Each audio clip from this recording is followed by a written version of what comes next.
Hey, everybody! Happy Wine Wednesday! Hope your Wednesday has been fabulous so far. We have a very big plan for next week, in which Dan from Seahorse Source is going to join us. We'll have some. We'll let everybody know on Facebook and on YouTube. But basically, he's going to come and answer. Uh oh, turn that down. We're gonna He's gonna come on and answer all of your questions, any questions you might have about sick seahorses or keeping seahorses. If you want to hear from the pro, aside from myself, of course, and lovely Ray, Dan will be the featured guest next week to answer all of your questions. He's also here today, but today we're just doing a quick chat. So grab your wine, come join us. Link is in the description. We're just kind of chit chatting tonight. I've got Ray and Dan with me. Hopefully Lucy will join eventually. I was hoping Lucy would join and show us her cool feeder again, because we did talk about it one week, but I've seen some posts lately and it is really nice. You should check out Seahorse Whisperer on Facebook. She is showing off her beautiful feeder that's very, very cool, and I want to hear how it's going. So, Lucy, get in here. But anyhow, Ray, Dan, how are we doing today?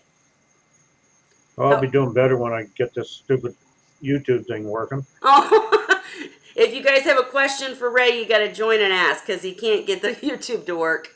But hi, I see you, Lucy. You're here. Hi, jump in if you can. We want to hear about your feeder. Hi, Living Garbage.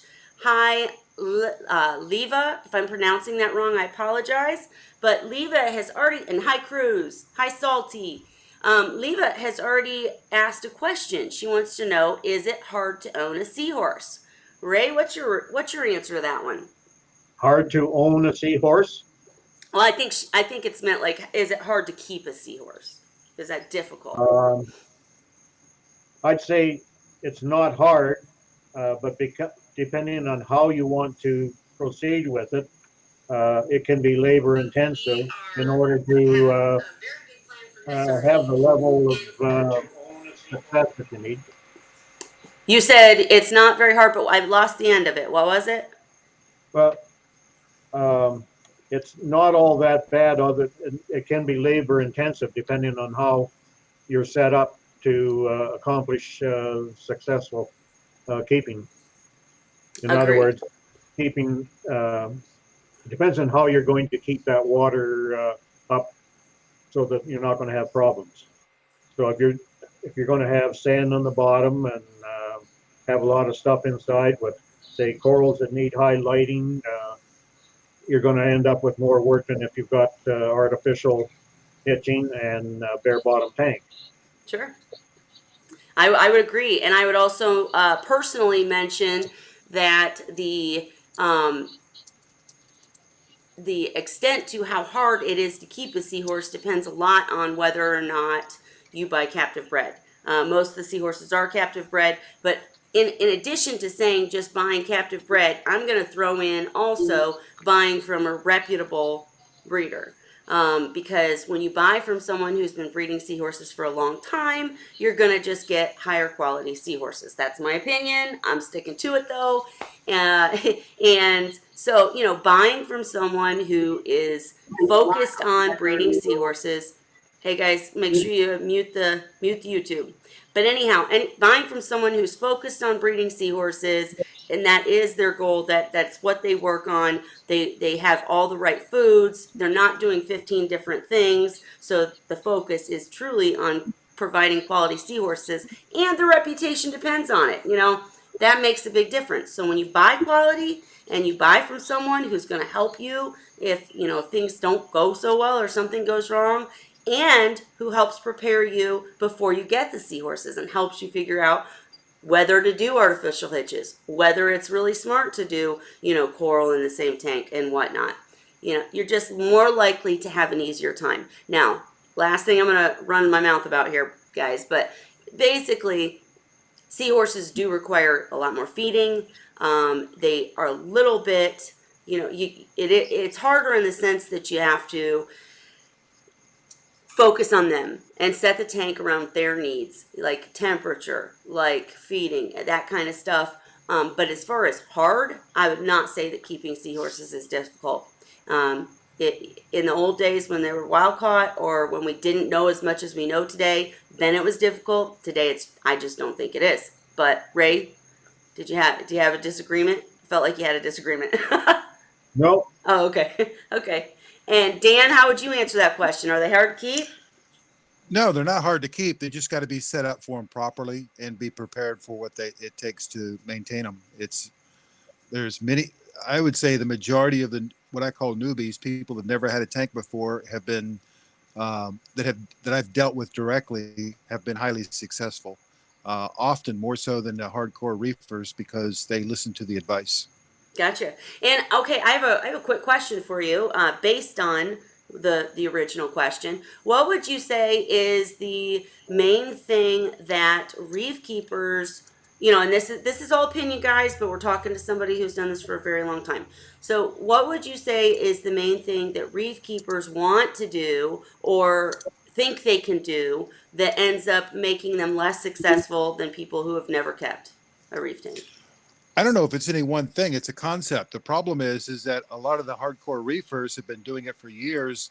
They know how to maintain their reef tank, and they assume that they know what they need to know, Mm. and they don't listen to advice. They want to do it with what they're trying to fit the square peg in the round hole because they're trying to set up you know, a reef type setup for the seahorses instead of setting up the tank for the seahorses. That makes that was sense. me back in '02. What, Ray? That was me back in '02. Yeah, I mean, well, everybody was doing There it that wasn't way, a I lot of think. there wasn't a lot of good advice around then. The forums were the best it could go by, but I can't say that there was a lot of people there that had a lot of information that helped me succeed eventually. It was a case I had to find out for myself. Um, like that was back in the days where everybody recommended low water flow. They, Low water flow, 15-gallon size tank is a minimum. There was a bunch of things. Temperature wasn't an issue back then. Yeah, No protein skimmer. There was a lot of things that were wrong back then. yeah. and just to let anyone who does happen to see this and is interested in keeping seahorses and has not had the benefit of getting all the great advice, there are lots of good groups on Facebook. Also, we talked last week about the new groups on MeWe. I'll try to put another link in the description. I don't think I did last week either. I'll go and put the links once we're done here tonight so that you can see those groups. Starting up and get ahead in those. Also, I know that there are some articles on, say, Seahorse Source's website, Seahorse Savvy's website.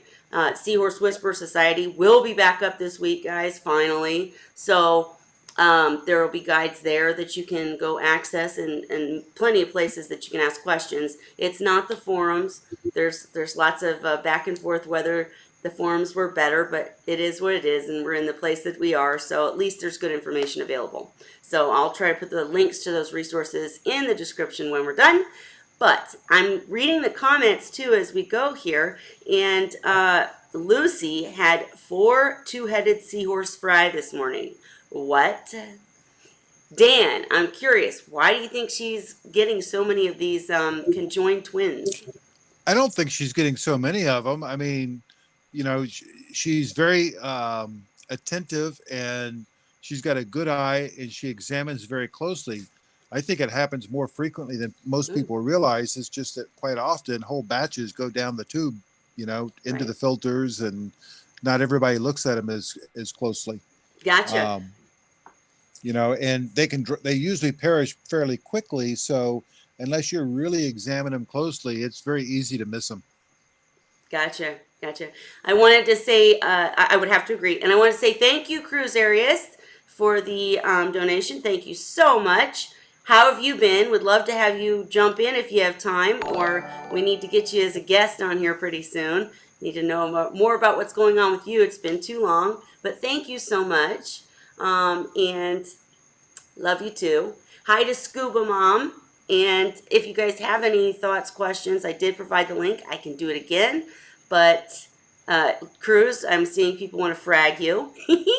that would be certainly great. Cruz is another exceptional person to ask for advice. He was actually my macroalgae leader, mentor, guide, and my reef keeping guide mentor, who helped me with all of my aquariums that were not seahorse related. So, and he's also helped me with the seahorse ones too. So, great guy there. Thank you again for helping out and showing your support. And okay, so I've done my spiel. Anyhow, Dan, so or Ray, what do you think? Do you think have you seen a bunch of conjoined twins in your fry batches in the past? No, but I'm gonna make sure my grandkids don't go and see her. No, Lucy, I saw a comment about her dog too, having a third eye. Scary. Okay, hi, tanks and updates. Uh, I got twins in the family, lots of twins, sets of twins, but I don't want any two-headed ones. right, right. I've got twin daughters. I'm thankful they're not joined. Lucy just has, I mean, I agree, Dan. I think you're probably right that it's more. It happens more often when than we think, and we just don't notice it. But I've never seen it personally, and I thought that I was pretty attentive. Probably not as attentive as Lucy, to be fair. But now, why do you think that it happens, Dan? Do you have any thoughts on? Is Well, it it's just a a congenital deformity. I mean, there's somewhere there's a, we don't know what the real statistic is, but we know in humans there's congenital deformities that happen, and and we look at it from this standpoint, how many thousands and thousands of fry do they have, right? and versus how often you see it.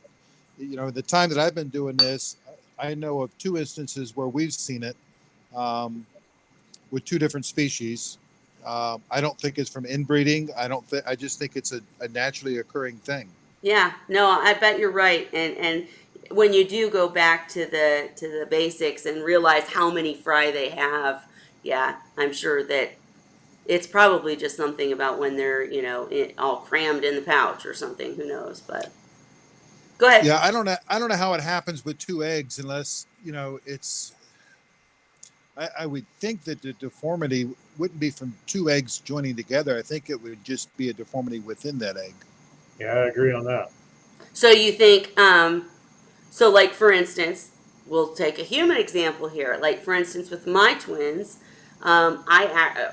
sorry if this is weird to any of y'all, but whatever, we're weird. It's Wine Wednesday. Anyhow, so for myself, I did not have identical twins because I actually literally had two eggs that were both turned into two babies. Let's leave it there. But so you're saying that in this case, because there's so many eggs that turn into babies, it's got to be a malfunction of the particular egg. Is that what I'm? That's Okay. my belief. Now I could be wrong. I'm Sure. not certain.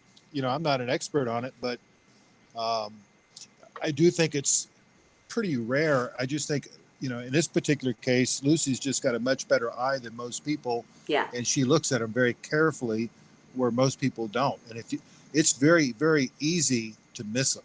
Um, especially if you've got 400 or 500 fry, and if you're not looking at each one closely, it's hard to tell. In fact, you could point it out to somebody, and they're going to have to strain their eyes to look at it to see sometimes. Sure. Makes sense. And do you know of anyone who's ever raised one? Obviously, it's an abnormality, so it's probably not a good thing long term. But I think there was one in Portugal that got him up for a ways. I don't remember how far, but I know there was somebody in Europe that supposedly got one. I guess to juvenile. Got it much bigger than just a fry. I don't know exactly how wow, big and how long, but it was supposedly a much better success than what most of us have had in the past. I gotcha. tried to find pictures on the internet of a two-headed seahorse fry or juvenile, or even looking for adult, but that was probably over a year ago now. But I never did find anything. Well, Cruz is in the comments, and he mentioned that uh, based on the leopard frog deformities in and near Florida, that temperature, let's see, chemical effects, and affect complete splitting. Oh, could affect complete splitting. Okay, makes sense. No, that does make sense. What were you gonna say, Dan? Go ahead. But I was going to say, if that was the case, I would expect to see a higher incidence within her fry. Hmm. Um, I think the incidence statistically is very low. I mean, if she had two batches this week, I mean, that's almost 1,000 fry, and that's every 2 weeks. And she's not, every 2 weeks posting about them. It's just this. It's been what, a year or so ago that she had him Mm-hmm. last time. Right. Yeah. I think isn't that right, Lucy? I'm guessing you can't talk tonight, but let us know in the comments. I think it has been about a year, maybe. Yeah. But then again, I mean, she it the seahorses she's working with now aren't they captive bred? Or am I wrong? I I I I don't won't. know I'll let either. her Okay. speak on it. I'm not Yeah, sure. sorry, Luz. We don't know, so we're gonna stop speaking for you. Either way, it's an There could be interesting something phenomenon. simple like specific chemicals that might be in the water that she's using that may be different from other people. Maybe, maybe. Or I mean, just to be clear, for anyone who is watching, Lucy does a lot of work with scientists and research people. So she doesn't. The seahorses that she breeds are all captive bred, but there have just been times when she's doing work with research and the seahorses that she collects and then releases for research might be pregnant or something like that. So I'm just not sure what the situation is here. So that's why I was saying that. But either way, it's a very interesting topic to me. I think it's pretty cool, especially I've got twins in my family too, right? So I don't know the answers, and if anybody's done research on it, we'd love to know more. Who Um, would probably know more about it than any of us is Cheryl. yeah. Oh, that's a good person. Yeah, that's a good. I might have to go hunt her down and ask her. She messaged me a couple of weeks ago and was going to come to Wine Wednesday, but I know she's been so busy. She had she's very involved with her club, her local club, and she's breeding seahorses and she's got all of this stuff going on. So, I know she's been super busy. She was going to help me with the Mazda article too. So I'll have to hit her up, see what she thinks about this. But anyhow, yeah, Cruz, I'm definitely interested to know what's going on with you. I'm so happy to see you in the audience. Very, very cool. And Lucy said all breeders were wild caught except for the Zostre, which were first generation captive bred. And the um, conjoined twin seahorse fry were from the dwarf seahorses.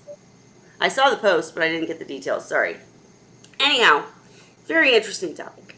Um, anything new going on with you, Ray? No, nothing new. Just getting older. No, but all your seahorses are doing well. Oh yeah, I don't expect any problem that way. I'm getting Well, a little bit more algae in the tank here right now, but when I looked at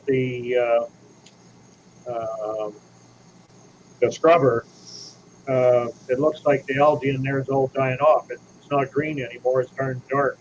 huh? So I'll have to clean that out when I do the water change. So did you do anything to cause that, or Don't you? know. Like I've only recently built this scrubber, Right. and up to the last water change, no, I guess I didn't look at it the last water change, but the time before that, I'd had looked at it, and there was nothing wrong with it then. I scraped half of it away and left half, and since then, this has happened. So that's just in the last 2 weeks. You mean that the algae on the scrubber is dying off? Yeah, it appears to be. It's changed to a real dark color, almost black. It's hard to tell because it's like it's in the sump, and I'm looking through the glass, and there's algae on the glass as well. And so when I pull the outer uh, box away that has the lights in it, it's hard to see in there. So I'll know better when I do the water change and I pull the inner one right out. Sure. I'll clean the whole thing down and let it start over again. Sure. Cruz, if you're still there, I'd love your opinions on this because you would be the definite expert about scrubbers and such and refugiums. I know when I wrote the article that I wrote about scrubbers that the dark black. Is the algae slimy? Oh, I'm sorry, you said you couldn't really see it well. When you do see it, typically, based on the information that I've actually experienced and researched, the dark slimy algae typically is indicative of really high organics and nutrients. So, and I know you take care of your tanks, so that's probably not the case. The other thought is that the lighting. What type of lighting do you have on it? Is it LED?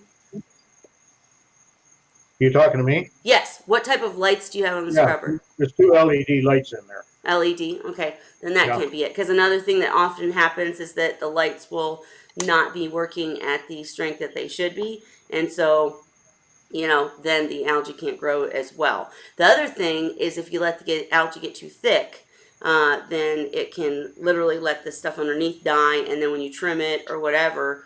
Oh, that's a good question, Ray. When you said that you clean half of it, leave Yeah. half to keep it going, which we've talked about many times before.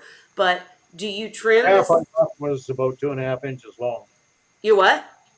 The half that was left, the strands were about 2.5 inches long. Yeah, see, that sounds really long to me. A thought might be try trimming it. Yeah. Um, I know you're going to redo it. I mean, that's fine. But I'm just thinking if anybody else is watching and having that issue, an idea might be to try to trim it because Cruz, correct me if I'm wrong, but I do believe that when it gets that long, then the light can't get to the bottom portion that's actually attached to the screen, and then that dies, and then it's like feeding this stuff on top, but it's just a mess. So you got to keep it kind of short. You do want to leave half up there, obviously, to keep it going, but I think that trimming it might be helpful to you if you decide to try. Um, just thought. Anyways, well, I'm glad that the seahorses are still doing well and everything's going well for you. My seahorses are still doing well too. Uh, I need to get some more videos going of them, I tell you, because they're so pretty. I have a question for you both, Dan, and then I was going to ask how you are doing. Ray, how old are your seahorses? A little over 3 years. 3 years. How long do you personally think they live in captivity? Oh boy, that one I don't know. I guess the oldest Redi I had was about 7 years. Um, Combs I never succeeded with, so I don't have anything to go by there. Augustus I didn't succeed with. With the Barbs, I'm trying to think. I started losing them at about 3.5 years. This is the original Barbs I had many years ago. Um, and I had one that maybe got a little bit after 5 years, but um, out of the four that I had then, the first three went in around the 3.5 year mark. So it wasn't good then. But then again, I know a lot more now than I did back then too. And so now, like these are barbs that I have here now, and I have dabs downstairs. And the abs are by far the easiest to look after. I keep hearing that. I keep hearing that, even though I've always been afraid because of the temperature thing, but I keep hearing they're the easiest and Temperature hardiest. that makes them successful. Yeah, I Because get with that it. temperature, you're not going to end up with these problems with pouch emphysema and bacterial infections and internal organ problems. I get it. I do understand it. It's just, I never had the dough, I guess, to go get a chiller. But Well, I don't use a chiller. I bought a $50, 5,000 BTU air conditioner, I and know. I remember. I I think your used setup is construction really plastic cool. to route it and keep the tank cold. I know you showed us, and I think it's awesome. I just literally my tanks are like right here; they're not downstairs. So like it would look really funny to have a big tent in my living room or in my, I literally have tanks in my kitchen, which is probably not sanitary. But bottom line, it's not really my kitchen; it's off of my kitchen. But you get my point. It'd look kind of funny to have that kind of situation going on. It's a terrific idea. I just don't have the space to do it in a different area. So I don't know. I think it's great. The way you did it is fantastic and really smart. And if I could do it, I sure would because I keep hearing that they are the the strong or the hardiest seahorses to keep. And I know that they were the first. Like I've been doing some research for the article I'm working on, and like Seahorse Australia and the places that originally started doing it commercial breeding or larger scale breeding, they all started with abdominalis. So definitely couldn't agree. Cruz, I saw you say 18 years and I got excited. I was like, the longest I've ever heard is 14 years. Dan, who was the woman who kept one of your seahorses for 14 years? It was Phoebe? 11. 11, sorry. It was an erectus, and it was Phoebe. Yes, I know Um, she's been on the channel. I just couldn't remember. Go ahead. my average is between 5 and 10 years, closer to 10.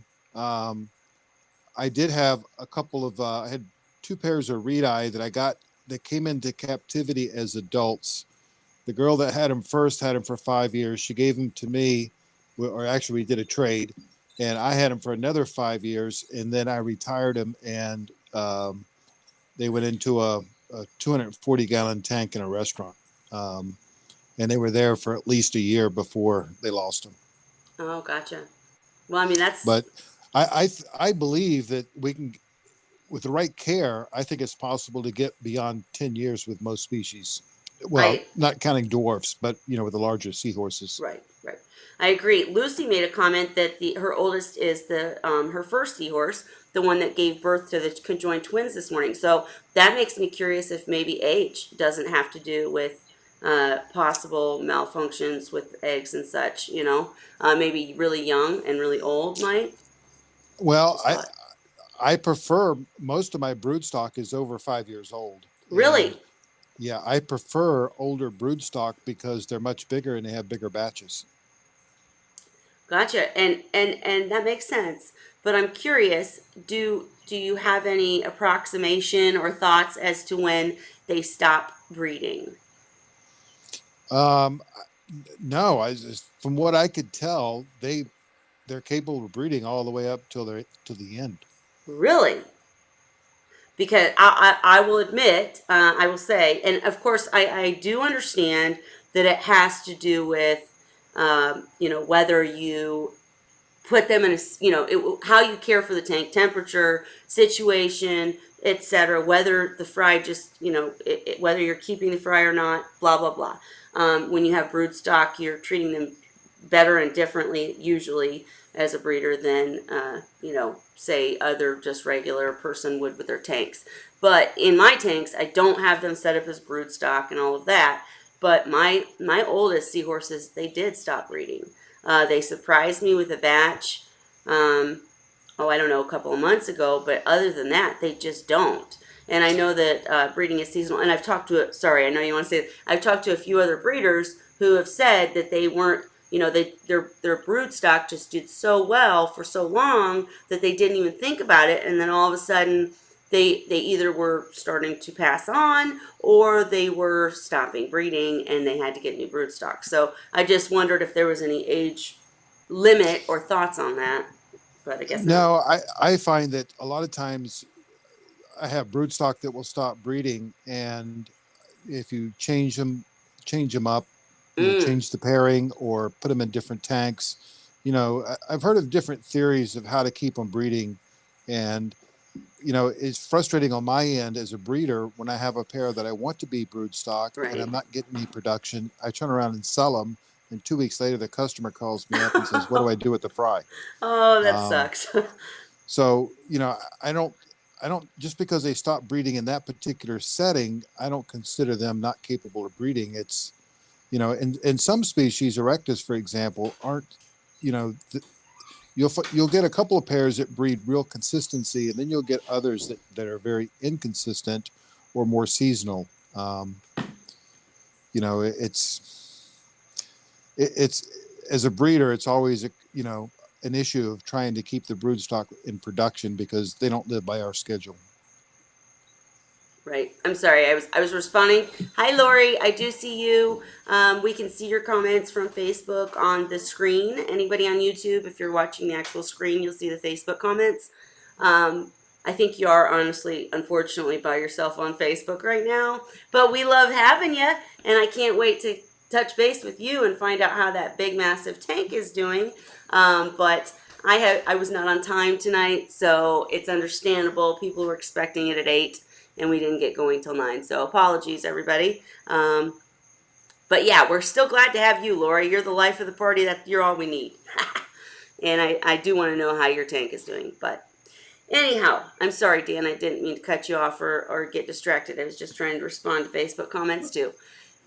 And yeah, it just interests me, and I did hear most of what you said, but I don't know. It's just interesting to me how much we've learned recently and how much we know now that we didn't know then. Ooh, Edson, I My dog want wants to know whose to. dog's barking. I'm sorry, Ray. My dog wants to know whose dog's barking. Oh, who's? I think it's Dan's maybe. Dan. He's looking around here. He hears a dog barking. Yeah, Oh, it's my dog. oh, we'll have doggy part at the time now. Edson, welcome, welcome. Wanted to ask you really quickly if you got my email. I did actually follow up and send you an email. I talked with Dan after you showed us your tank and such, a few weeks ago, and I did send you a long email with some suggestions, and I hope that you got it. Lori is on Facebook, Lucy, but Edson, please let me know if you got the email, if it helped. Edson has asked, Dan, I don't know if you remember me speaking to Yep. you, okay, with the B12 and such. Edson mentioned, when is a good time to return the seahorse to the main tank from the hospital tank? The original issue was one white spot that showed up on the side. The wound has almost completely healed. So, Edson, I'm very curious to know if this was the female and if another symptom did show up, because I know how email gets, messed up, but I did try and I never did hear back. So just wondered if it was the same female. And Dan, what would you say to that? If it's cleared up, I I'm I sorry. don't move it back until it's completely healed up. Okay. And so Edson, Dan's advice is to wait till it's completely healed. I'd also mention if you did use medication for the seahorse, make sure and I wanted to give you a full detailed end results. Hey, here's a link if you want to jump in. We would love for you to jump in. You don't have to show your face like you did last time if you don't want, but we would love to hear what happened and, you know, how the seahorses are doing. So please feel free, if you can, to jump in. If not, no worries. We're all in the chat too. You can ask questions there. But for anyone who hasn't watched the previous episode, basically Edson jumped in and I'm sorry guys, I'm trying to read seahorses. I'm trying to read seahorses. I'm trying to read Facebook comments at the same time. Lori, yeah, the party's over on YouTube, unfortunately. You can see the comments from YouTube and Facebook on the video, but it's not very big. So I don't know. Any suggestions on correcting that problem are welcome. I'm not as good as like Reef Dudes with the green screen and stuff, so sorry. But sorry, I'm rambling around. Edson actually had a seahorse that wasn't eating, but there were at that time no other symptoms. We discovered that the seahorse was in a. We were actually talking earlier about how people used to think that seahorses needed low flow, and so on and so forth. And Edson had two of his 4 seahorses in the refugium, which was fine. No, no judgment there. But we just learned as time went on, and people, learned from experiences that seahorses do tend to prefer in captivity, tend to prefer a higher flow. It also helps with the organics. It helps with the oxygen rates. It helps with all sorts of stuff. And so my advice to him at that point was to put the seahorses into a hospital tank to look for any other observations, to make sure that they weren't eating things in the refugium, because in a refugium setting you're talking about pods, amphipods, tons of things that they could have been eating aside from the frozen foods, and also to see if there are any other symptoms. It sounds as if the seahorse ended up having another symptom. It's looking like there was a white spot that showed up on the side and is now healed. Edson has mentioned that he'll join in a minute, so I'll quit rambling and let him tell when he gets in here, but we got to chit chat until then, because I definitely want to know. I have a question though. Go ahead, Ray. You made in that speech that you just did a comment that seahorses prefer higher flow. Well, that's my opinion. I should say that. You know, like I've never found anything that when I look back at my days with low flow and now with the higher flow, I can't see that the seahorses prefer it. I think to me, it's a case of we need to have the higher flow for keeping the seahorses, but it's not that the seahorses necessarily prefer that higher flow. Well, I'll tell you. I Oh, don't go ahead, know. Dan. I'll Go argue ahead. that the seahorses are more active in higher flow tanks than low flow tanks. That's what Uh, I was actually yeah, I going to don't say. see that much difference from my old days as far as activity. Well, it could be the setup of your tank too. I mean, these are, different species. Everybody's entitled to an opinion, and the bottom line is that I think you're right, Ray. That the main focus is the bottom line that it's better for them in general, because if we're going to keep seahorses in captivity, we need that flow for oxygen and for moving and keeping dead spots not in the removing dead spots and so on and so forth. But in one of my very first videos that I ever did, it was, I think, the 10 false facts of seahorses, or maybe the top 10 facts, something. One of the facts videos, I actually showed on video where my seahorses in the low flow setting were just they just sat there. They didn't really swim around. There wasn't even much interaction with each other. Like the biggest male stayed in his cave, and the two females and the other male kind of just sat. They just didn't really do anything. And then when I added wave makers and powerheads at that time, man, they were literally flow dancing. I like to call it flow dancing, where I have seahorses that sleep hitched to wave makers, covered, of course, so they're protected. But I got in trouble on Facebook because everybody got upset with me because I posted a picture of one of my seahorses literally hitched to the cord with her head hanging over, so her head's flying in the flow, and she was doing it on purpose. She wanted the flow, and I've got many videos of seahorses literally swimming towards the flow maker and then being pushed back and towards. We've had a couple of other people come in here and show videos or talk about how their seahorses kind of do weird things with flow, but they seem to enjoy it. So who knows? It's not really that vital. Bottom line is we know we need higher flow, so that's all that matters. But I do think they prefer it. Go ahead, Dan. I'm glad I asked. Kelly Edson is asking for you to email the link to him. Oh, Lucy, are you, oh, you know what? Okay, I can't. Well, then you guys got to chat for a minute while I do that. Before I do that, Cruz mentioned higher oxygen, higher activity. Yes, agreed. They can be kept in lower flow. I know that there have been lots of experiments with that, but that's just, my personal opinion. Also, there was something else I wanted to say about something. I don't know what it was. So you guys go ahead and chat for a sec. Go ahead while I try to email this if you want to. Yeah, I'm just glad that I asked because I hadn't personally experienced it, but now that I hear that people have increased the flow, seen the difference, and that's interesting to me. Yeah. Dan, were you going to say something? No, I was just moving around.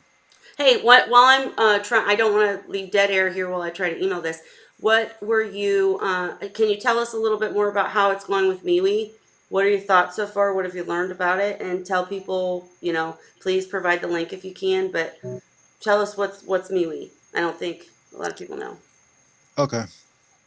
MeWe is a competitor to Facebook. It's been around for a few years, but not hasn't caught on like Facebook has. And MeWe is designed by a guy that didn't like some of the things about Facebook, particularly the data mining of people's information and selling of the information and giving access to the information. So you can choose your privacy settings on MeWe and stay private if you so desire. Anything you post, if you have your own page or your own group, if you wish to delete it, it's your property. And if you delete it, it's gone. They don't retain the rights to it. Um, it doesn't have as many advertising to it. Doesn't have quite as many features as Facebook, but it also allows free speech. They don't try to go in and police um, whether you're, on the political side, whether you're to the right or to the left, or things like that. They just you can say what you want. There's a lot of people trying to get people to move to MeWe's within the aquarium hobby because Facebook is shutting down anybody that's trying to sell animals, and that includes fish and corals. If you post in a group that you're selling those, they will delete the group. They'll delete people's pages. They'll ban people. The animal activists have been pushing and pushing and pushing, and Facebook is now. Um, it's always been in their rules, but they're just now starting to push it. And I guess their algorithms catch certain keywords, and the algorithm takes care of it. And kind of sucks for people that are breeders and the trading groups and things like that. But you can set up those types of groups on MeWe without fear of being shut down or banned. I I find sorry, go at my ahead. age, I'm having a little bit of difficulty finding where everything is on it. It is different, and it's just like with Facebook. I mean, I had a horrible time the first 2 or 3 weeks when somebody roped me into getting onto it, but I finally figured it out. And it's the same way with MeWe. You got to remember, it's not everything that you have on Facebook in terms of features is available on MeWe. So it's actually much simpler, but it does take some getting used to because we're creatures of habit. We've gotten used to Facebook. Sure. Actually, Lori, since you happen to be over here, hi, thanks so much for coming. We're just chatting tonight, unfortunately. Next week, we'll be doing a Q&A with Dan where people can ask questions about seahorses. Then the following week, I think I need to do something with reef. We haven't done anything reef lately. So, Ray, I'll make sure the schedule's up so you know when to come and when you don't have to. But, Lori, I'm curious if I know I saw a post from you the other day about restrictions in many of the groups that you admin, stating that you couldn't sell things anymore or you had to do them in specific places. Has it affected the reef community too? And have you heard of MeWe? Are the reef people going over to MeWe too? I'm curious. Or is it just the seahorse folks and gecko folks and that kind of folks? Just curious. Anyways, I agree, Ray. I went to try to investigate over there, and it was a little different and hard to navigate. But I think Dan's also right. We'll get used to it, and it might be better. It's interesting. It's kind of, there are parts that I'm wondering about, like you own your own things and such. But Dan, I'm curious about this. If I post a picture and or a guide or something, can someone then download it and use it however they want? Or do I Um, have the right to say no, you can't use it? Does that make sense? um, yeah, I don't know. Hmm. Um, the way things are put up on social media, I think I would assume anything that I post on a social media site, if You've somebody given else up, reposts it or uses it, right? I think you're going to have a hard time fighting that. No, I agree. I agree. I just wondered. I haven't cared much because I post things to share. You know what I mean? And I want them shared, so it's cool. But I do know that there are a lot of cases of people being upset because their images were used. I've had people show me that they're using like my macro tank images for their backgrounds on their computers. I think that's cool. It was never about anything but sharing something beautiful. So I I just wondered. I think if you're worried about that type of stuff, you need to watermark your stuff, Yeah, and I I myself would take it as a compliment in that exactly. particular type of setting. Now, where I have an issue is when somebody sets up a commercial website and takes all your stuff and puts it up there. They Right, without permission. That to me that's wrong. right. Well, But to that's repost something, or to use it in the way that you're talking about, they're not gaining a benefit from it as much as say a commercial website that's trying to act like it's their picture. right. And that's, I mean, exactly. I certainly wouldn't have anything to say about that because uh, when the website does finally get up this week, you guys will see that on the species listing and stuff, I use a lot of Dr. David Rasti's images with permission. But you know, if he wasn't allowing me to do that, I wouldn't have images of all the seahorse species. So sharing is a good thing, and you know, helps everybody as long as there's credit. Credit's always good to give people, but I just wondered. It was just a random question. I just wondered for the people who do care. And now we've got a conversation. Do sea cats exist? If dogfish exist, what are y'all talking about? And I wanted to mention to someone had asked earlier if I plan to finish the macroalgae species or series. I'm sorry. Yes, I absolutely. They're actually the videos are almost complete. I just got very extremely distracted with family stuff, and then with finishing this Masna with finishing some articles. So, yes, I completely intend to finish them. If you have some questions or want some specific things covered, Cruz helped me quite a bit with those macro videos. So, now's the time to ask if you have a question about algae. This is just a chat, so you can ask whatever you want. But, yeah, we intend to finish them for sure. Sorry for the delay. And I'm gonna ignore you guys in the chat because y'all's talking about some crazy dogfish, but and Living Garbage said the website or company can't do anything to stop images from being used or stolen, as they can't directly control people's devices. Makes sense. I mean, yeah. Like I said, it's not a big deal to me. I just wonder because some people do care. Um, and I guess it does depend on what they're using them for, but. Anyway, so y'all need to come to MeWe. At least check it out. If you absolutely don't care for it, fine.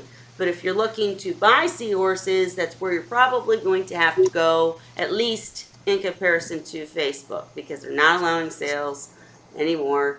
And if you do sales, you're going to get in trouble. So, there you go. What else? I don't want to get too much into seahorse questions. I'm hoping Edwin will join. I sent the link. Let me know if you didn't get it. I'll check. Anyways, I don't want to get too much into questions about specific seahorse questions because that's what we're going to do next week. Dan's going to be the guest and see donkeys. Okay, you guys, Lord have me. Dan will be the guest and he'll be taking questions. We're gonna let people know that it's gonna happen so that they can bring their specific questions and hopefully maybe join and show their seahorses and or questions. So wanted to avoid too many of the answers, but you guys, what anything else you want to talk about? Ray, you got anything? Nope, Nope. You guys are so. nothing I can think of. You always leave me hanging. I always think of something after you get off. Oh, me too. Every time. Every single time. Cruz, I'm dying to know what you're up to. Let me know. But I'm trying to check this email too at the same time. See if he has responded because I was so hoping he'd get in here. I'm dying to know about the white spot because Dan, it's quite interesting to me that there ended up being a symptom. So it turns out that putting the seahorse in a hospital tank was the best thing, and throwing medicines in before you knew what was the problem would have been a very bad mistake. So, interested to know what happened. Go ahead. Well, the white spot, I need more information on Sure. it because sometimes those are pigmentation issues and not bacterial issues. Right. Okay. Now say that. Explain that a little bit. Can you? Do you mean like their color changes, kind of, or? Yep, right. You can sometimes have a white area that is not necessarily a bacterial infection. It just happens to be a loss of pigmentation in that particular area. Hmm. Well, I mean, that's why, yeah, absolutely, we need more details. But that's why I'm interested to know if it was the same seahorse that wasn't eating, that at the time had no other symptoms, because that'd be interesting. But so yeah, guys. If he doesn't come back in, again, we'll have Dan as the guest next week. So tell everybody, and when I share the post, probably tomorrow, please share it around so that anybody with seahorse questions will come and we can have a lively chat and we'll be on time, promise, and get things going. But instead of all these, quick chats. But yes, I'll call you later, Cruz. Uh, a hybrid species should be called a sea donkey. Oh goodness. No comment to that. And they're just being jokers in the chat, so I'm gonna ignore that. But oh, I'm trying to stall, hoping he'd come, but maybe I'll just if nobody has anything else, maybe I'll just message him and ask him, make sure he has a link before we start next week so that he can be the first one to talk to us, is what I'm thinking, because I don't know how else to get him in. Salty Reef said he's having trouble getting in. This just sucks. I don't know why some people can get in so easily and some people have a hard time. I just don't know why. But, I don't know. When you send the link, if I click on it, it takes me right to it. right. Now, I am using an iPad to do it with. I haven't tried doing it on a computer, but I don't know how much of a difference it makes. Oh, somebody just joined. Who joined? It's me, Salty. Oh, hey, Salty. Salty got in. Do you know what's going on with him? With Edwin? I'm not sure, but I know I keep getting calls from Hangouts. Really? Huh. I never have problems with the Hangouts. I just have the problems with Facebook and YouTube. Well, I think he probably was trying to use the link from last week Ah, okay. or the last time he was there.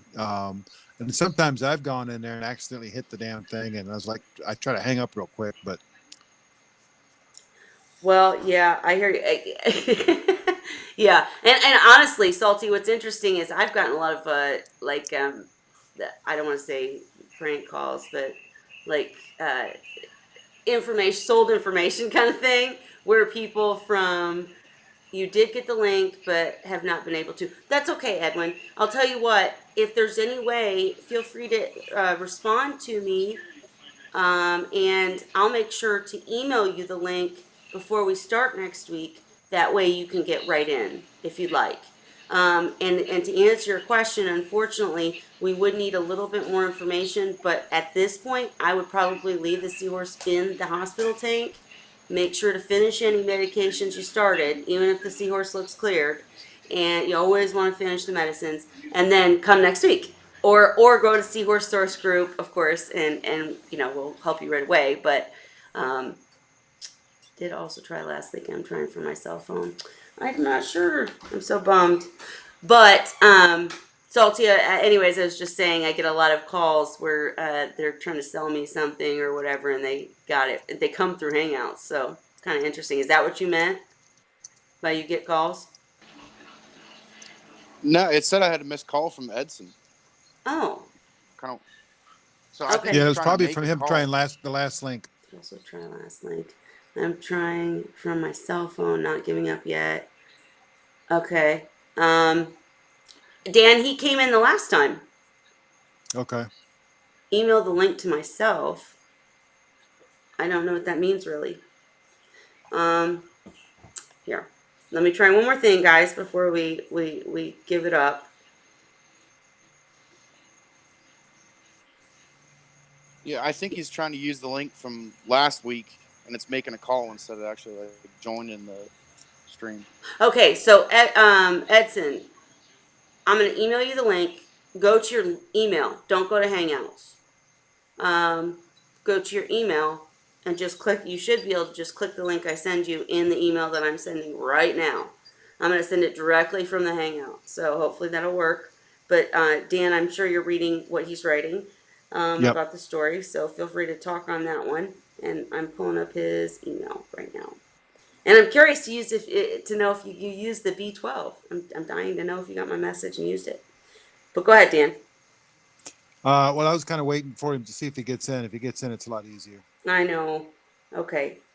All right. Here, let me try. I'm going to try directly from the Hangout. I don't know if this shows up on the screen, people. If it does, everybody close your eyes. I don't know how else to do it. Here we go. Sorry for the lull. Salty, how you doing? What's going on with you? Do we have a baby? Where'd Salty go? I wanted to see the baby. Come on, man.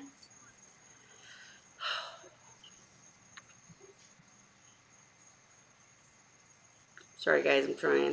Here we go. All right. Salty, you back? Sorry, I muted. No, Yeah, I you're muted okay. myself. Sorry. You're fine. Uh, What's up with? Go ahead. no baby yet. I thought she was. Oh, I guess I'm thinking that she was due right away. Okay. Well, still, Oh, how's everything going for you? good, good.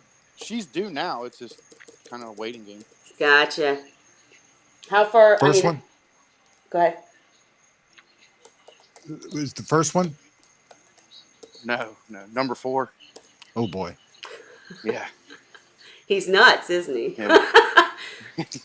Well, my daughter just had number 3. She wants number 4. I don't know what's going on. I didn't raise her to be Catholic.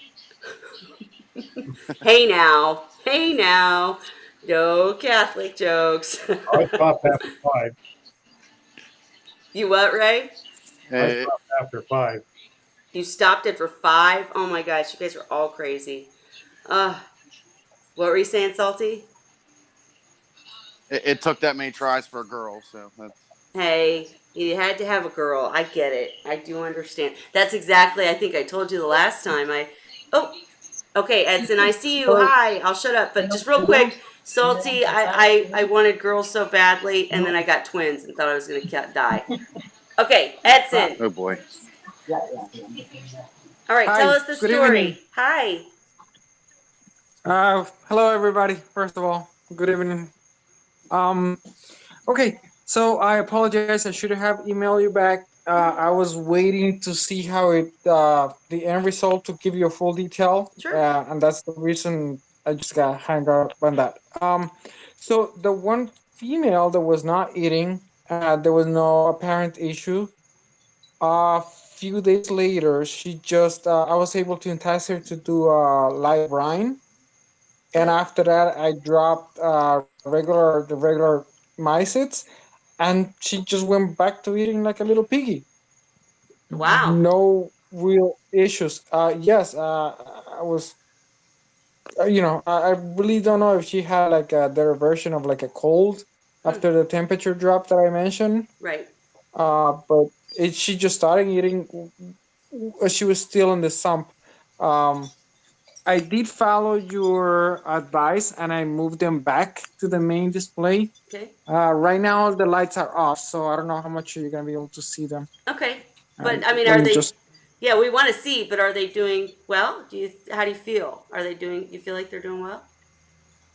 Yes, they're doing fine. Actually, I wanted to mention that the male that was with this girl downstairs, he is he's gorgeous. He's really jello, which I didn't see because of the lighting that was downstairs. Right. Can you see the?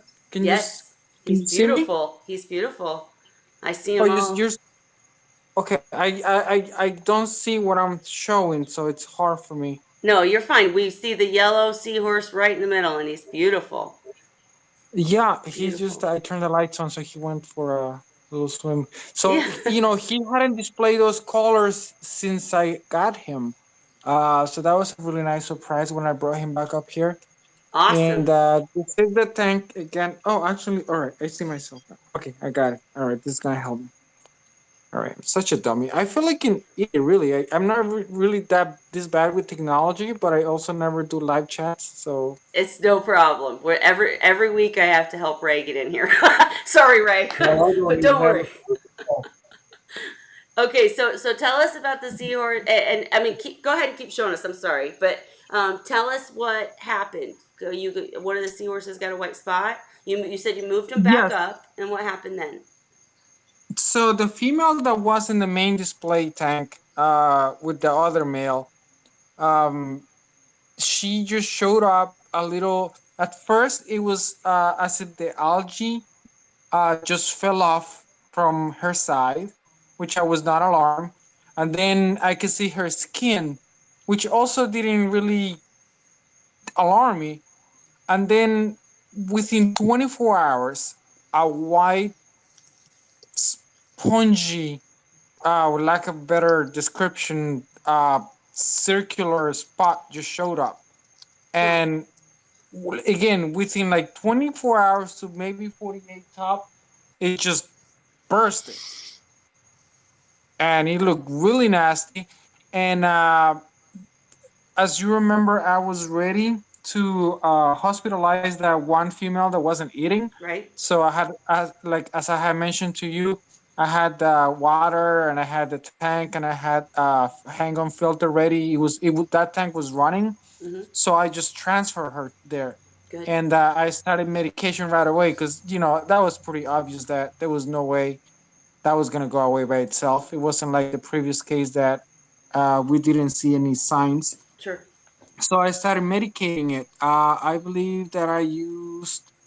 I'll show you. I'll show you what I used. But it was for parasites and antibiotics. And she's been eating through the issue, and she's recovering, and the spot is healing. So I'm pretty hopeful about it. And I was just kind of wondering, if Mm-hmm. I should wait for it to completely heal before I bring her back up or not. Gotcha. Is Yes. she? Sorry. Go ahead, Dan. I can show her to you. I will show her to you. Just give me a second. Sure. And Take your time. And Can you describe the once again what happened with the spot? yes, I'll do better. I will show you what it looks like right now. and Sorry, honey. and Yep. so, Sorry, my wife is not thank very you fond of. everyone for letting him show us. We appreciate your family. Thank you. Yes, Um, absolutely. and yeah, when we do want to see, but definitely, and thank you for sharing this with everyone. I really appreciate it because it does help other people. But I think I heard you say that the spot. I heard the algae went away. Then you saw the skin, but you still weren't alarmed. Then it became like a bump, which popped. Is that what you said? Like a bubble, or was it like a bubble on the side? Yes, it wasn't a bubble, but it burst. It was just a white material. Let me see if I can. Do you Dan, what's see it? that called? A Okay. cestal blah blah blah something or other. Almost like a cyst. Well, Do you see it right there? yeah. Okay. Um, there's a couple So I don't know if you. possibilities. The first question is this a wild caught or is this a captive bred specimen? No, no. This is a specimen from Ocean Riders. Okay. Um, Or- 'Cause that helps narrow down the possibilities. There's a couple of different things. One of them is, well, neither one of them is good, but one of them is particularly bad, but that's not, it's almost impossible for captive bred specimens to get it. The other most likely thing is that it's probably some type of urinema like parasite that causes that. What are you using for medication? Medication. All right. So Metroplex Good. Great. and it's the other one is If you're on the. two, Yes, I believe so. yeah, Great I good. job. think you're. Both of those are appropriate for what you're dealing with. The Furon 2 is primarily an antibiotic, but it does have some ability to help with the urinema type stuff. The Metroplex is more important in this particular case because the Metroplex, while it's really metrodiazolam, which is the same thing as Flagyl, it's considered an antibiotic, but it happens to work as an anti-parasitic medication for dealing with urinema. And the problem is what happens is urinema is a ciliate, and they start off on the outside of the seahorse, but they can get inside. And when they're inside, they will sometimes burrow their way back out. And that can create a small spot almost, and then it opens up. And a lot of people assume it's a bad issue. In reality, the bacteria is a secondary issue to the parasite. Okay. I would continue with the Metroplex. I assume you're following the directions on the package. Yes, yes. I'm actually I think you said for 6 days. So today was the first day that I didn't do the 20% water change and the reapplication of the medicine. So right Yep. now I haven't. I would continue. I'm not so concerned about using the Furon 2 at this point, but I would continue with the Metroplex for another week. Okay. Because the problem is that we can't see inside of her And if you look at her posture, the way she's swimming, it's Mm-hmm. you know it could be just her, and it could be just the camera angles and everything else, but it kind of a weird posture. She looks uncomfortable. Um, She doesn't. Yeah. I think she needs to be fed um, a couple more times a day. the She doesn't look too skinny. you want to keep up with the Metroplex because we want to get rid of everything that's in her. And since we can't see, we don't know. So I would just, as a precautionary thing, I would continue using it at least for another week. Okay, she's getting fed twice a week and she's eating well. The one thing that I noticed is that the noise from the suction of the food is Yep. different. It was very Well, metallic. It was a very metallic, different sound that I'm used to hearing from her. And also now, her aiming has not been very good. So he's taking a lot of work on my side to make sure that she gets the food. She yeah, wants to eat the food and she'll eat it, but her aiming is not that great. So I don't know, that's from well, the that light. goes hand in hand with what I'm thinking with the urinema. Mm-hmm. What you may want to end up doing, I don't know if you do you have formalin on hand? Say it again. Say that one more Do you time. have formalin? I mean, I gotta go back upstairs to the emergency kit. I may have. It sounds familiar. It's formaldehyde.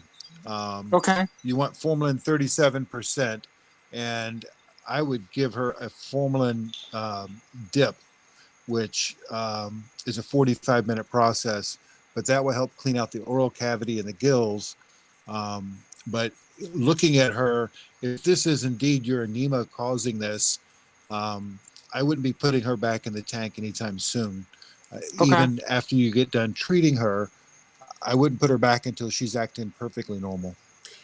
Okay. The problem is that if she's infected with this and you put her in the main tank, then you run the Okay. risk of it transferring to the other seahorses. Okay. No, no, that makes sense. Absolutely. And Dan Um. is I'm so sorry, Edwin. I had a quick question. Dan, is this Yeah. Dan helps me with all of the parasitical bacterial stuff, so I just always check with him. And he's always right, just so y'all know. But is this one of the things, should he be concerned with the seahorses in the main display or just watch? Ultimately, yes, it wouldn't hurt to treat the other seahorses with the metrodiazonal. Um, but at the moment, since they're acting fine, I would leave them be. I wouldn't put them in with her. No. I would finish with her and then um, consider putting them through a round of metrodiazonal to help clean them up. Gotcha. Because Metro's one of the, isn't Metro one of the, maybe I'm incorrect. Is Metro one of the easier medications that doesn't, like, isn't likely to cause liver problems and all that crap? Or internal Well, I'm problems? not.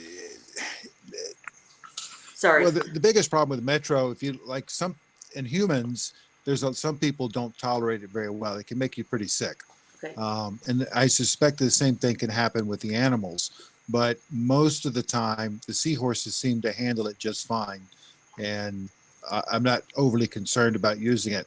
Even though it's classified as an antibiotic, it only affects anaerobic bacteria. It doesn't affect the biofilter or anything like that. Gotcha. And Edwin, a couple of questions from the comments.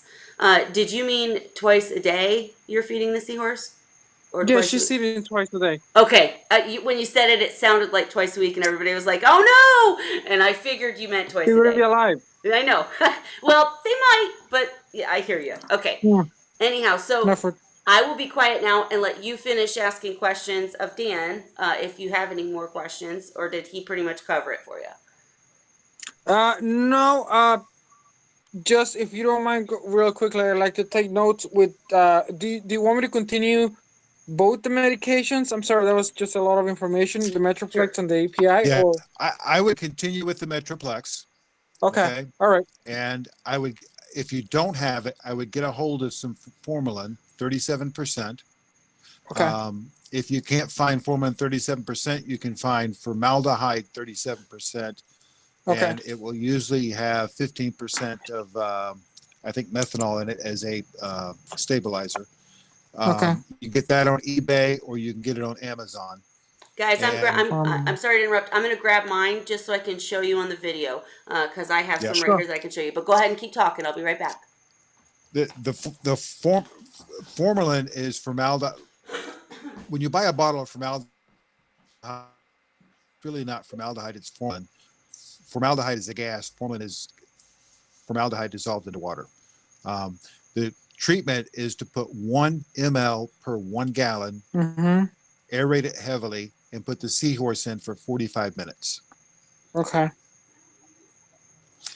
Now, a lot of times, if the animals have a lot of bugs on them, they will freak out during the process. They'll get really agitated and thrash around and stuff because as the formalin is attacking the bugs, they're trying to dig deeper into the flesh. Oh wow. Okay. But that my suspicion is that she's got a parasitic load within the oral cavity, and that creates inflammation, and that affects the muscles. Think of it like a sprained ankle. It's hard for you to walk on. It's hard for her to use certain muscles, and that can affect her aim and her snicking ability. Okay. And will that go away when the parasites are gone, or Yes. there's some? Okay. In most cases, the question is how bad is the load and can we get to it all? The metrodiazonol is helping knock them back, but the formalin dip is it's a stronger treatment protocol, but it doesn't affect what's inside of her. It's only going to affect what's in the oral cavity and around the gills. Okay. All right. No, I don't have that.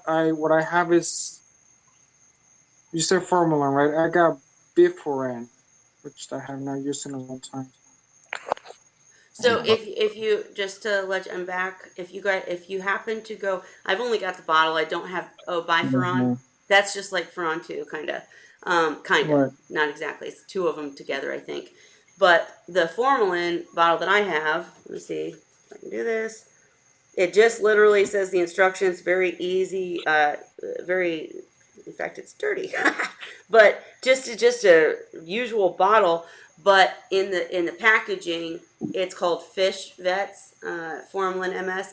Mine is actually a really low concentration, but it works. I've used it many times on seahorses, and it works. And I will mention also that in the reefing world, many people are against formalin, and that's because it's just, I'll just keep it very simple and say that seahorses are different than fish. Bottom line, they have skin, Right. not scales, and etc. So it works for them very well, in my opinion. So yeah, I would back up Dan's statements, obviously, but formalin and metro. And now I'll let you go ahead and Okay. finish asking any questions. Did that pretty much cover it? Yes. Okay. Absolutely. And Absolutely. we would absolutely love for you to come back and let us know what happened.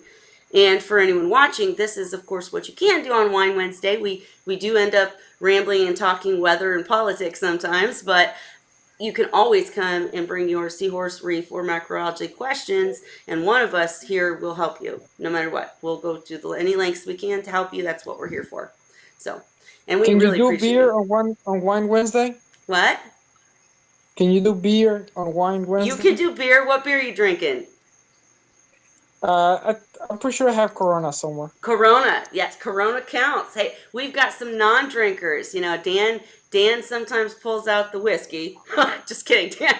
And Ray, I don't think drinks. We had I, go ahead, Irish whiskey. Irish whiskey, and then we had a really popular YouTuber, a couple of them. We've had Matt come on and show and talk about his coral thoughts and growing SPS. We've had, I can't think of his name now, Inappropriate Reefer came on and he tried to fake everybody out. He poured some wine that he'd had in his, for God knows how long, and I think he had Kool-Aid on the side. It was so cute. It was adorable. We don't care what you drink, just come bring your questions. And I am personally on Pinot Noir. That's my thing lately. I tried a new wine called Walla Walla Boom Bang Bang Boom or something like that. It was on sale, so I got it, and it was amazing. It was probably one of my favorite wines.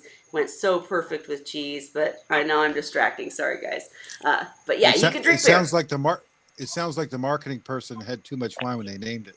Right? I'm about to grab the bottle. But anyways, beer's welcome. You guys talk for a sec. I'm gonna grab the bottle just to show you, and then we'll wrap it up. But definitely, if you do have to go before I get back, please come back, Edwin. We want to hear how your seahorses do, and I'm so glad that Absolutely. your first seahorse started eating. Bravo, good job trying the brine and Artemia and getting that going. And then I'm just so glad that you hospitalized and are treating the seahorse, and we hope to get a full recovery. But let me grab this bottle. I'll be right back.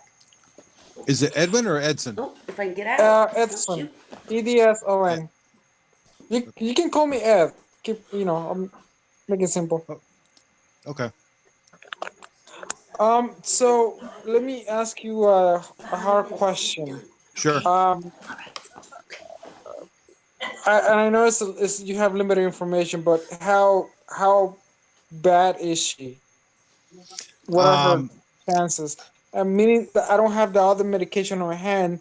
I'm gonna have to figure either one of my local places tomorrow or Amazon. So you're might be probably a going to have to day. order it.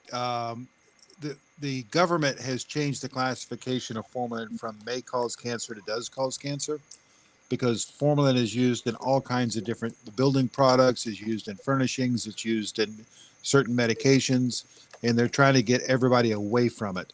The Mm-hmm. side effect, they weren't going after aquaculture. It's used a lot in aquaculture. Um, but one of the side effects is that most of the hobbyist type stuff has gone off the market because of liability. So, most people are having to resort to finding formalin as formaldehyde 37% on eBay or Amazon in order to get it. Okay. Um, Now you can get it in aquaculture, but you have to buy it by the gallon or the 55-gallon drums, and that's you know you, you don't need very much. We're talking a couple of mLs, so a very small, cheapest bottle you can find of it is perfectly fine. Um, and I assume with wherever you are, the weather's cleared up enough. You don't want it shipped when it's cold, because cold, it should be stored at room temperature in a dark place. Cold will turn it to paraformaldehyde, which is toxic. When you receive the formalin, the first thing you want to do is check it, make sure that it's clear and doesn't have crystals on the bottom. If it does, it's no good. Okay. And when you're checking it, make sure, you theoretically you should be wearing gloves, and you also want to be careful. The hardest part with formaldehyde is the lungs, so you don't want to breathe the fumes if you can avoid it. Okay. It does sound. I mean, most medications are dangerous, and it's just just use sense. Wear gloves. I always wear gloves personally when I use it, and everything Dan just mentioned. And I'm honestly curious. I might write the company because I'm honestly curious. Like this Fish Vets formalin, it's called formalin MS, and I did hear him just describe how you might have to buy it as formaldehyde, but in my pet stores they still sell this Fish Vets formalin MS, but it's in a white bottle. So like there's no way to check if there's crystals. I'm wondering if they do something to it to make sure I don't No, know. I I stopped carrying. I used to carry it, and Yeah. I stopped because I bought a case of it, and I didn't check it. I was selling them. I wasn't opening and looking at them. And they were sealed bottles, and Hmm. those were that I was selling were, I think, 8-ounce bottles. But I had two people call me up that did check it, and apparently the whole case was bad. Oh Um, geez. and so I had to eat it. And with I just stopped buying from that company and didn't have another source of buying it. Well, how Um, would you check something like this? I'm curious, just in you case would this comes up. pour it into a clear container. Okay. All right. It doesn't. You'd have to cut off the lid, I guess. But yeah. Okay. I got you. Well, in that case, the bottles I had were, the 8-ounce bottles that had a screw on lid. Hmm. Um, and when you buy formaldehyde, most of the time it's going to come in a dark bottle. Um, so you have to pour it into a clear glass to look at it. Okay. Well, either way it works. So if you have any troubles, please let us know. Feel free to email me personally But anytime. the, Edwin, the, go the ahead, Dan. question the question he had, though, was in terms of timing. You want to continue with the Metroplex, and I wouldn't. It's not a big deal if you've got to wait a couple of days on this. It's not going to make a difference. significant difference. The Metroplex is going to be working at killing the little buggers anyway. Mhm. The formalin is going to help speed up the process to where she can eat. Um, Um, when you were describing the effect that it may have on the parasites in the inside, yep. um, would it be a safer route to continue the Metroplex? And I'm thinking out loud and trying to, weigh the, it just sounds like like another risk that if the parasites freak out and start Right. burrowing Well, through the the problem may through the be that fish. it may not just be urinema. You could have other types of organisms in there as well, and the Metroplex won't work on those. Ultimately, you're going to have to do this at some point. Okay, let me ask you something else. I had three seahorses in this tank for 2 years, no Okay. problems. Now all of a sudden I had this parasite problem, and I had very minimal additions to this tank. I only added uh, mandarins, but they've been there for over a year now.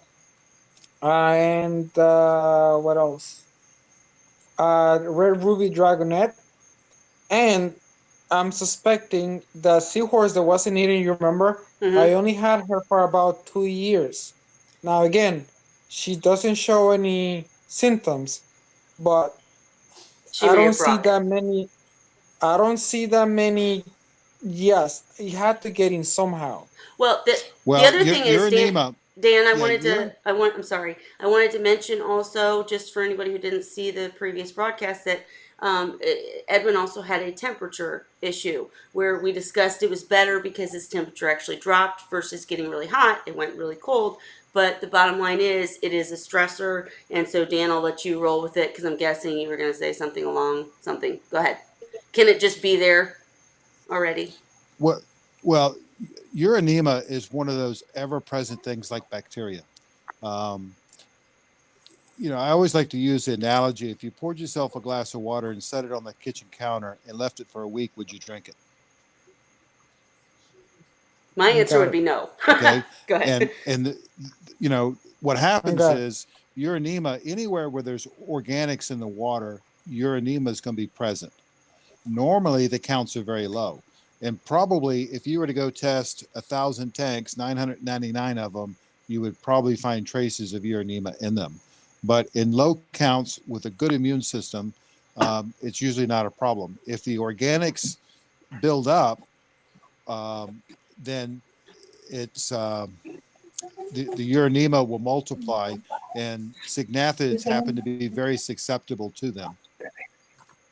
Gotcha. Oh, And yeah. Dan, is it also a case where if they, even if he's doing everything right with, or as far as organics, there are things we obviously just don't know and see. And if they get stressed out, bottom line is that, that's why we say avoid stress at all costs, because when they get stressed out, that's when anything that's in the tank, I think of it as, us humans having, cold viruses constantly around, and you get them when you're weakened, and so that's kind of how the seahorses work too. And is it a case where where stress is a huge factor? It's entirely possible, Okay, but you can also get urinema in a perfectly good tank. sure. It used to be, if you go back and look at some of the um, signathid manuals that came out of the public aquariums where they were comparing notes with different diseases and treatments for seahorses. It used to be a lot more common, especially in areas with lower flow. But even in a well maintained tank, you can still develop it. And I've had customers that have had severe issues in tanks, and it was a major undertaking, excuse me, to clean it up. Um, most of the time, it's usually too many seahorses in too small of a volume with too much organics, most of the time. Gotcha. But as he was saying, even you could be doing things right and still have these issues. So that's Yes. why it's so great to have someone like Dan And, of course, I try to help too. Just come on and share the right medications to use. Again, just a little peek. That's what we'll be doing next week, guys. If you have questions, come. And Edwin, hopefully you'll join us again and let us know how things are going. Go ahead, Dan. The prognosis on the seahorse is, um, I would probably say 50-50 Okay. long Okay. term. Um, we don't know where the stuff is affecting her on the internal side, and if it's hit any major organs and done enough damage, then ultimately she won't do well. If we're lucky and it hasn't, and we get her cleaned up, she could turn around and be thriving. So it's one of those things where there's just no way to. The only way to know is to open her up and look, and we can't do that. Okay. But that's what, Got it. based on your advice and what Edwin's already doing, we're trying to treat her from the inside with the Metro and hopefully with formalin on the outside. And we're gonna cross fingers and hope because she's beautiful. Thank you. Yes, of course. Appreciate the help. Hi, Edwin's family. Hi. Thank you for letting him talk to us. We really appreciate it. It's really cool to have people join and share. Do you love the seahorses? Yes. Aren't they cool? I just think they're magical and awesome, and we really appreciate you sharing. Mhm. Do your children enjoy them also? Do they think they're pretty cool? Yes. Love them. Yes, they do. All They right. do. Well, we all have our fingers crossed for you that everything works out. Please come back next week. If you guys, Absolutely. Thank you. if anybody has any other questions or comments, please go ahead. If not, I'm gonna cut it. We've been going for 2 hours now, and I always go too long. So, I had a question. go ahead, Salty. Could he be enriching the food to help kind of like boost the immune system? Would that help at all? Dan. It's a great question. The problem I have with enriching food is that unless you're gut loading it into, say, Artemia, um, most of that's going to wash off in the water. You could be using probiotics. Probiotics would help with the immune system to a degree, but I'm more concerned with trying to kill off the bugs than anything else at this point. Um, if I was going to do anything, it would either be vitamin C to the tank or it would be probiotics if I was trying to boost the immune system. Right now, they're on their regular diet. They get vibrancy, what Ocean Rider sells, And you're and putting that on the silicone. food? You're Yes, putting that. on the Okay, micro. I, Go ahead. I would highly recommend not doing that. What we do with our food is after it's defrosted, we rinse it to get all the extra organics off. And when you're Correct. using a product like Vibrance or Celco, you're putting that on the food, then you put it in the water. And if you want to try an experiment, take a piece of chicken, coat it with all kinds of herbs and spices and stuff, and drop it in water. Watch what happens. Most of it washes off in the water. And the Celco in particular, which is a fish oil, if you're using that, and odds are, first of all, it should be refrigerated and it should be Right. used for no more than 30 days. And after 30 days, it's going to go rancid. If it's not being refrigerated, it's going to go rancid. And that stuff in the water will really make the urinema go nuts. They'll grow like crazy with that in the water. Yeah, so what Okay. I heard from what he was just saying, for anybody who didn't understand that, because it gets a little technical, is basically you put this on the outside of the food, it hits the water, most of it comes off, even if they've done something to make it stick to the food for a certain amount of time or whatever, you're still feeding the bad guys. You know what I mean? The good vitamins are going to the bacteria or parasites or whatever, and making them get stronger too, and possibly never reaching the seahorse. So typically, I agree with Dan. When I enrich live foods so that they actually eat, whether it be probiotics or enrichments or whatever, and then that actually gets to the seahorse by the seahorse eating what ate the thing. But if you put it on the outside of frozen foods, it just doesn't usually work well, and it adds to the organics. So I too would probably say don't, try maybe, because that might be your problem, is that you're adding organics. Well, I mean, you're trying to help the seahorses, I understand, but the outer coating may be causing you more problems than it's worth. So all you do is you rinse the frozen food and just Feed it. deliver it as it is. That's Yes, it. we do it under fresh water. Or you can do salt water, it doesn't matter. I use tap water when I do it. I'm doing a pound at a time. But at home, it's usually easier to use something like a brine shrimp net or a real tiny sieve and just rinse it, get the excess juices off. You won't see much in the way of the excess nutrients and stuff with doing a small cube. When I'm doing a pound, it's like murky water. It's amazing how much stuff comes off of it. Um, and most of the stuff that you're buying food wise, Hikari, for example, enriches theirs before they harvest it. If you're using PE, they're not enriching Yeah. it before you buy it, but they're well fed before they're harvested. Flash frozen on the dock. Yeah, yeah. I mean, it's there's really no need to try to do that. I have people all the time that try to buy some of my enrichments for the purpose of what you're doing, to put it on their frozen food, and I talk them out of it.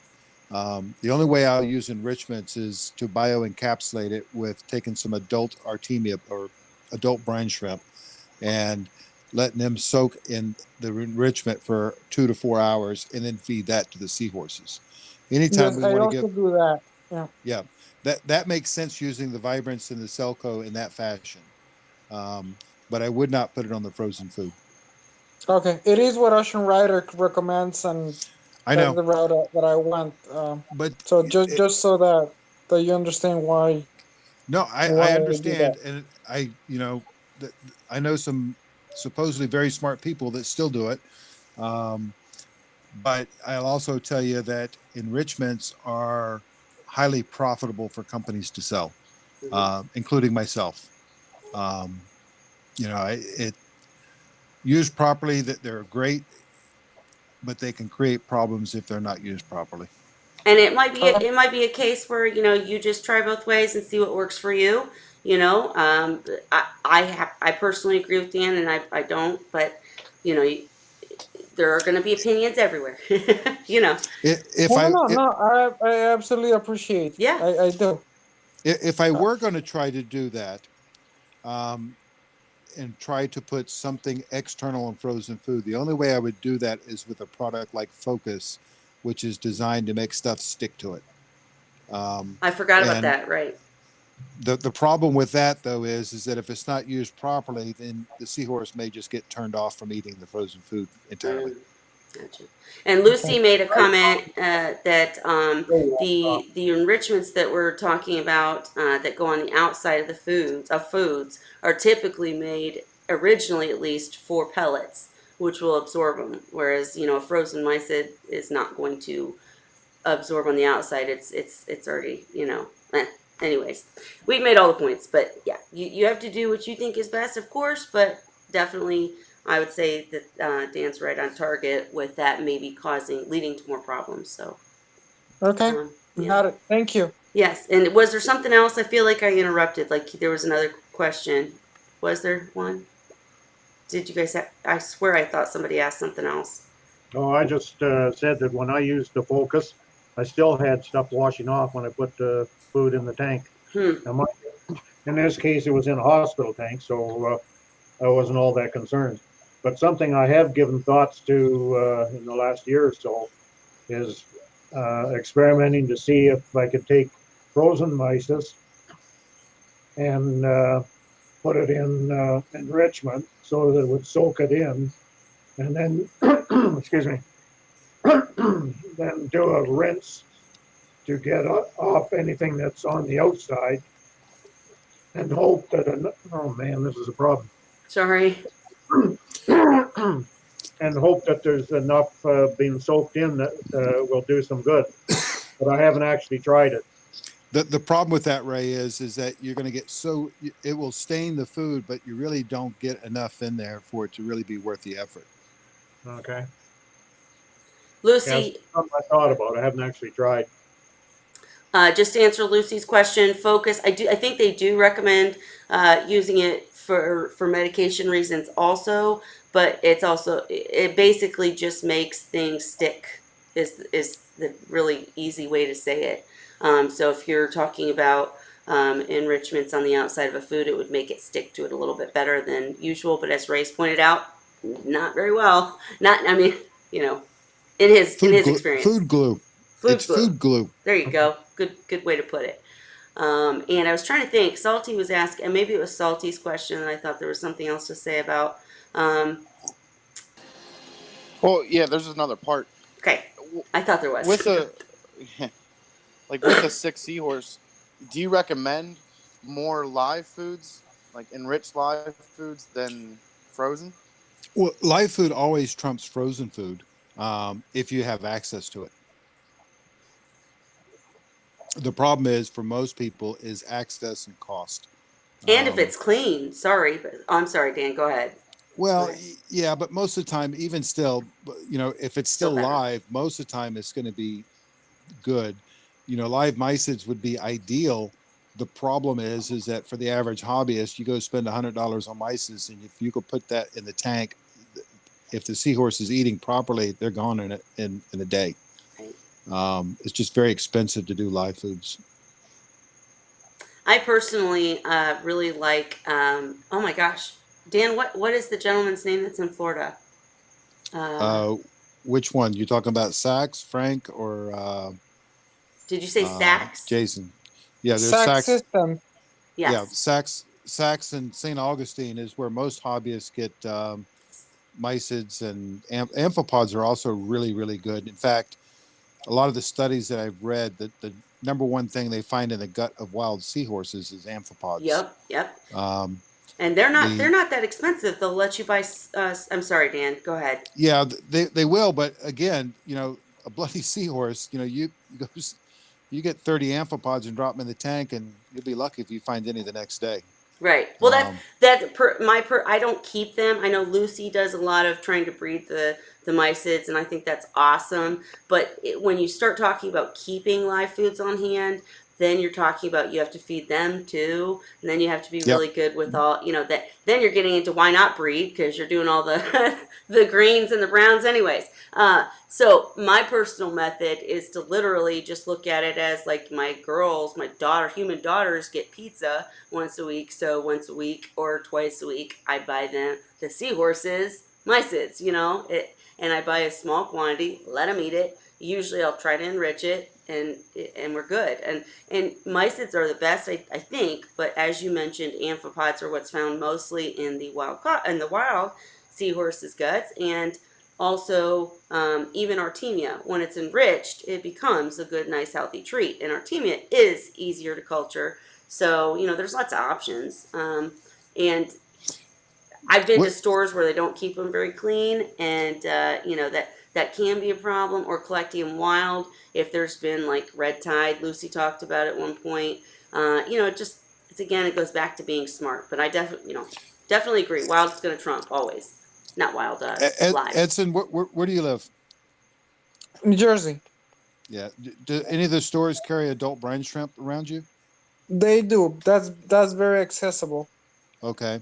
What you want to find out from them is what day they receive it. On Thursdays. Okay. He already knows. So that's the day that you want to buy it when you buy it, after they Okay. get the new shipment.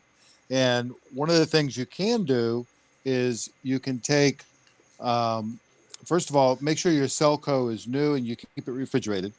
But I would take, Yes, I do. okay, I would take some Celco. I would add that to some water. I would add the Metroplex, the same amount you put in the tank, add that to the water and let the brine shrimp swim in it for 4 hours, and then feed that to the seahorse. In fact, you could feed the other seahorses as well.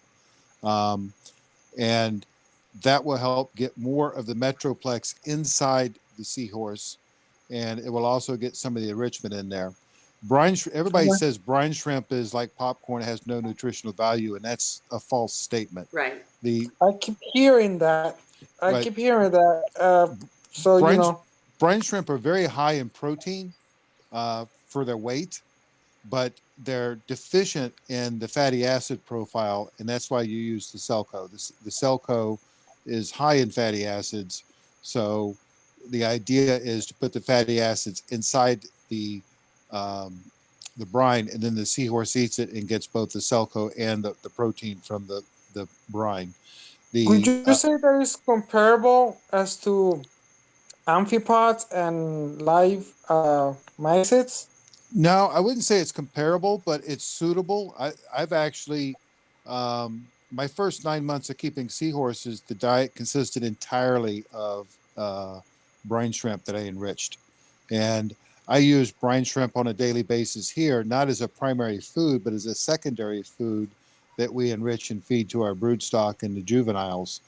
Helping, just to give them something other. I'm trying to beef them up as much as possible to sell them. Right, variety is the key. If someone's in a situation where they can provide amphipods and artemia, especially if it's enriched, plus frozen mysids or even live mysids now and then, you're going to have healthier seahorses for sure. And I did remember, Edwin, that you had artemia available. I have been one of the people guilty of saying, artemia is not a good enough food, and I typically say that to people just so that they will get that in their head, and then we can come back to, well, it is good, but it can't be the only thing, just because so many people are using it. But Dan's absolutely right. It does have different nutritional benefits. It just shouldn't be the only thing if not enriched. But definitely, The go ahead, Dan. the thing to remember with the brine shrimp is that adult brine shrimp takes about 2 hours to pack their gut when they're filter feeding. They're filter feeders, and they'll collect the particles in the water, and they will pack their gut. We enrich for 4 hours because after they've packed their gut, they'll start assimilating some of what they've eaten already into their tissues, and they can at 4 hours they repack the gut, and they're almost twice as nutritious at 4 hours as they are at 2 hours. Now, the thing is that when you enrich them, you have to feed them out. If you buy enough and plan on keeping it for a few days, you do not want to enrich all of them, just what you're going to feed out, because artemia do not digest fats very well. It'll clog them up, and Hmm. whatever you're keeping will go bad within a day or two. I If didn't you, know and, that. I mean, yep, I knew to separate and only enrich what you were going to feed, but I just never. I guess I never knew the. I mean, I knew the basic reason, but I didn't know it clogged them up. That's interesting. yep. Loose.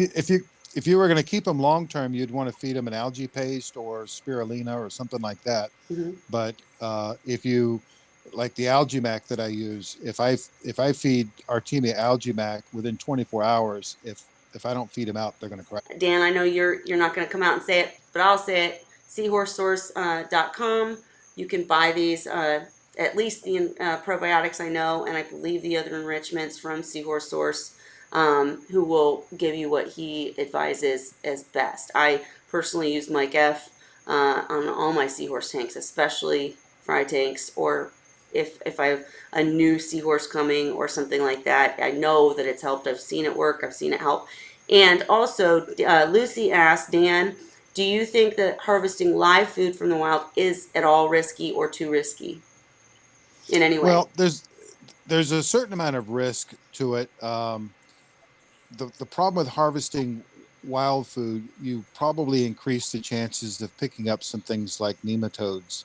Um, but I know several people who live on the water that collect their live foods, and their seahorses were never trained to frozen food, and all they fed them was live foods from that they collected themselves, and their seahorses did wonderful for a long period of time. Gotcha. So there you go. You got to weigh the risk, but as he said from the beginning, live will always trump frozen. It's just, for those of us who are landlocked and can't get live a lot, mysis are the best bet, and just don't put the sticky stuff without sticky glue Yeah. enrichments. And Well, I make the mistake sometimes of not bringing it up, and I'm glad Salty brought it up. The problem I encounter 99% of the time when I mention live foods is most people aren't willing to spend the money to get them, right. and they don't have easy access. Salty, did you have another portion to your question? I sure don't want to feel like we've cut you off. No, that was it. Okay, all right, but great points that we weren't thinking to mention. Edwin, did you have anything else that you were thinking about asking right now? No, thank you. I appreciate the help. Okay. We'll be back on Wednesday. Yes, Dan, Ray, bring your beer. Dan, Ray, anybody got anything else? I'm clear. Okay. Well, I want to really thank all of you for coming. Next week, again, will be similar to this, except for we're going to advertise it, so hopefully more people will come with more questions about their seahorses. And again, Edwin, we appreciate you coming so much because this gives us a topic to focus on. And this is how Wine Wednesday can be, folks. So come, grab your wine and grab your glass and join us. Not even wine, glass, any of it. I did want to show really quick, guys. This is the Walla Walla Bing Bang, and I'm telling you, it's excellent. I'm so impressed with this wine. It sounds funky, sounds like a Dr. Seuss book, but it's amazing. As you can see, it's empty. Okay, all right. So I'll call it, and thank you all for coming tonight. Thank you for anybody watching. Thank you, Cruz, again for the donation and support. Salty, thanks for jumping in too, and we'll see you guys next week for an interview with Dan, question and answer, and then maybe we'll get into some reef topics the week after that. I'll get on that macro series, finishing it up, and we'll see you guys next Wednesday. Everybody say bye. Bye-bye. Bye. Happy Wine Bye. Wednesday, Good night. everybody. Thanks. Good night. Cheers.